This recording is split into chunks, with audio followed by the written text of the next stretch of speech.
Hey guys, back again, and today we are working on this little file. Gonna make a nice Bowie style blade out of this file. It's not too terribly thick, so it's not gonna be a very wide blade.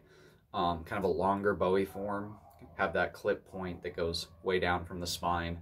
Large body, as wide as I can get this section right here. So this will be a nice little build.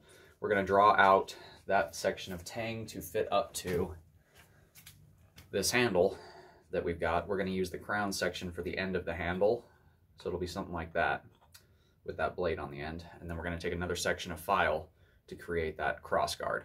So let's get started, light up the forge and get going.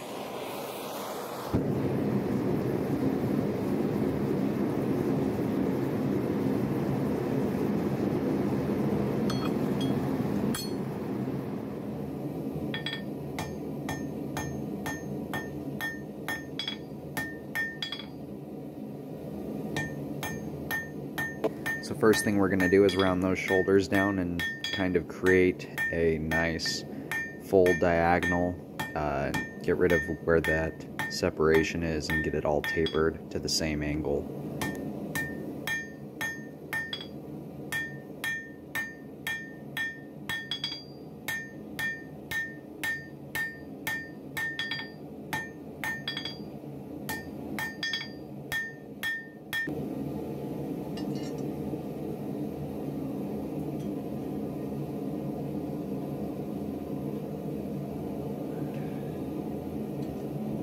Now we're just going to go ahead and use the spring fullering tool to create a new set of shoulders, so that way when we work the tang we have an area that's going to be a nice rough cutoff for that tang where we're going to fit up the guard.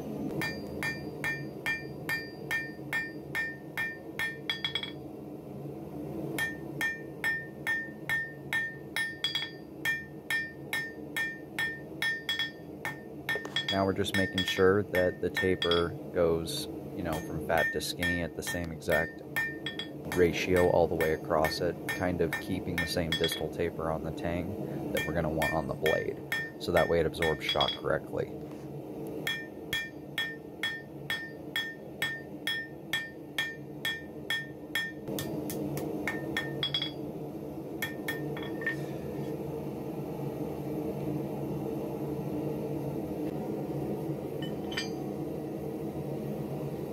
And just like that, tang's all finished up and we can finally start working the blade. We're going to begin with the handy dandy cutoff tool. I made this out of the end of a piece of a jackhammer bit, just because it's really good steel for cutting off. You basically cut about halfway through, flip it over and cut the rest of the way through. I find this is easier to avoid cold shuts doing it this way than it is to just fold it over and risk getting a cold shut. You do want to make sure that you hot file the rag off of the end. That's how you avoid getting cold shuts on something like this.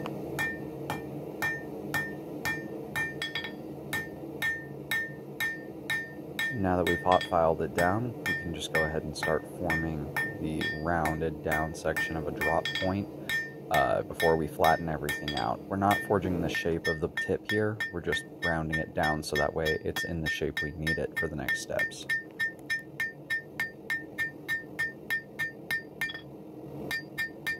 Now we pull out the 4.5 pound cross beam.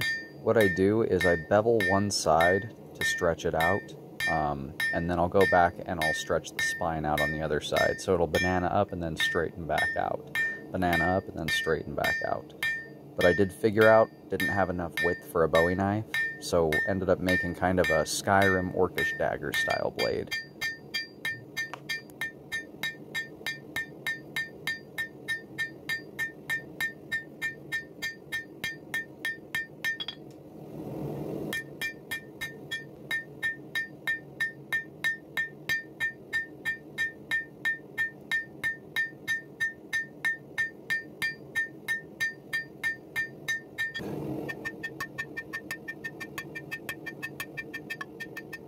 Now that we're just about where we want to be, I'm going to go ahead and use the rock hammer that I use for a flatter to make sure this thing is nice and flat on both sides before I start profile shaping.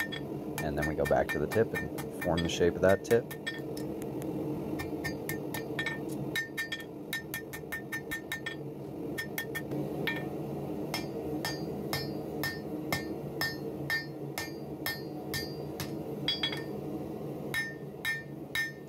Now go to the horn on a tapered section to knock in that area. We're going to have a recurve on it. Since it didn't end up as wide as I wanted for a Bowie, if you've played Skyrim, you'll recognize the shape of this as the Orcish dagger right away. Kind of wanted to salvage it into something cool, since I couldn't exactly go with the initial design I had in mind.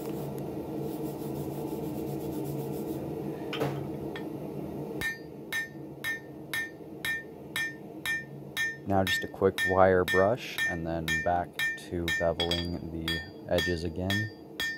Do also go back and forth working the spine, just to make sure it stays straight, because I didn't want it to be a curved blade.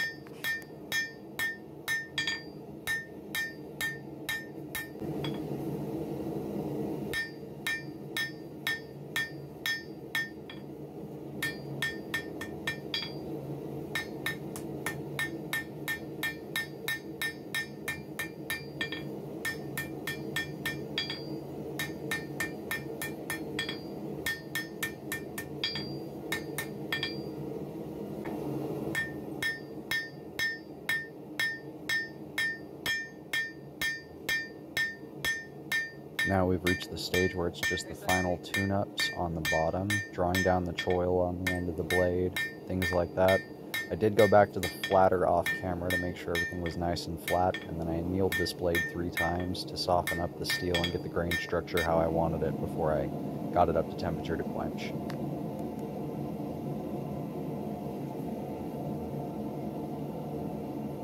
But before I quenched, I did the burn through on the antler handle. I always find it's easier to do your burn throughs at the forge than it is to try and heat it up with a little handheld propane torch, as I don't have an oxyacetylene torch. Just be very careful when you're doing this. It is very, very easy to burn your hands with how hot this steel is. Just be very careful and be aware of what you're doing, and don't get your fingers in the way.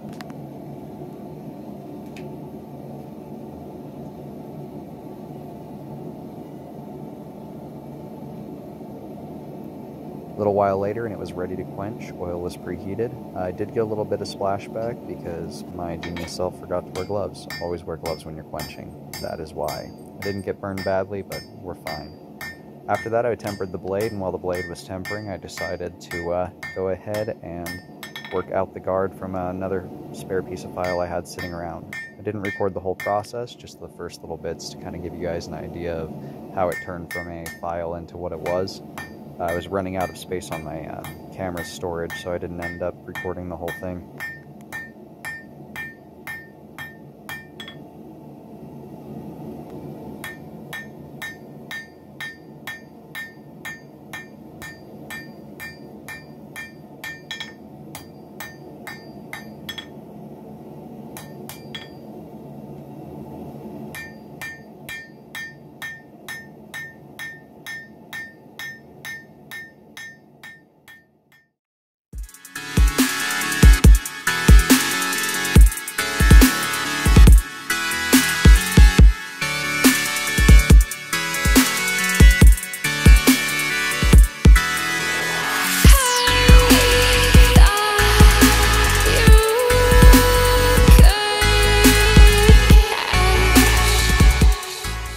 So I actually skipped ahead to here. This is the finished blade. It still needs a bit of hand polish work, a little bit of hand sanding, but it is sharp. It is quite a crazy little blade. Kind of reminds me of like the Orcish or Elven daggers from Skyrim, but with a antler style handle. We've got a pommel nut on the base. Nice smoothed up antler. That's that guard piece we were forging at that end of that last clip there. A little bit of a roll up the back like a scroll.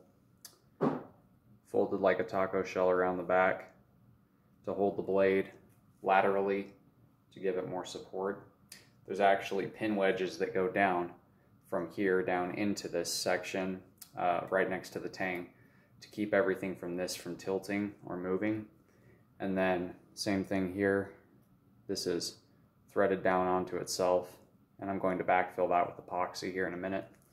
But that makes this a finished blade for the video today. So thanks for watching. If you guys like what you've seen, go ahead and hit the subscribe button. I sell blades like this all the time over on my Etsy. I still have several swords up for sale. At the moment, I don't have any axes, but I'm going to be working on that very soon. My next project's going to be a cleaver I'm going to be making for a gentleman here in town, and then after that, it's going to be moving on to busting out a bunch of blades before Christmas and a couple of other things that aren't blades before Christmas. If you're a lady and you watch my channel, or if you have a lady and you watch my channel, go to my store, look at the Viking style hair ties, look at the rings, look at the copper bracelet. If you're looking for something for your lady for Christmas that you want, you know, to say it's unique, get something that I made. It's handmade. Not going to find it anywhere else. But until next time, like I said, hit subscribe, hit like, all that good jazz. Check out my website. I just did make a Squarespace website. It's hookersblades.squarespace.com. And that'll be growing and changing as I put more up as well. The image gallery on there will have interactive items for the ones that are available. Until next time, I'll see you guys. God bless. Love you. Stay safe out there.